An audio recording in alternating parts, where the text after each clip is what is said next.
часть молодежи с моей общины, она вот всегда сидит с правой стороны от меня.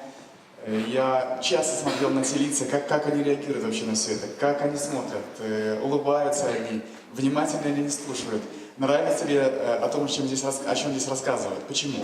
Дело в том, что мы очень много общаемся с молодежью, поднимаем различные темы, мы пытаемся размышлять о духовных вопросах, но, может быть, как бы я им рассказываю о тех местах, где я бываю. То есть я говорю, я вот был там на медико-миссионерской школе, я был на лагерном собрании в Новых Обиходах.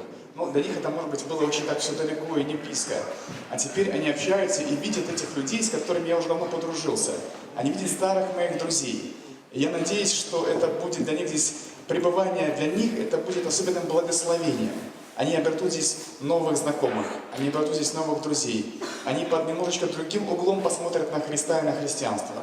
Они посмотрят, что есть люди, которые хотят служить Господу и которые горят. И я молюсь за моих братьев и сестер из моей общины, чтобы они также преобразили свои сердца. Помните, что пишет Дух Пророчества? Мы с вами все ожидаем позднего дождя Святого Духа. И Дух Пророчества пишет об количестве людей, которые должны измениться в церкви, чтобы Святой Дух был излит. Что он пишет?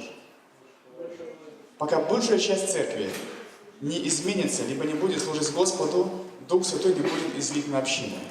Я верю, и я надеюсь, и я молюсь, чтобы большая часть церкви, она в конечном итоге посвятила свою жизнь на служение Господу.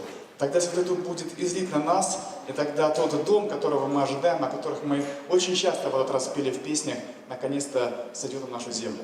И мы будем сначала на небесах, а потом здесь, на обновленной земле.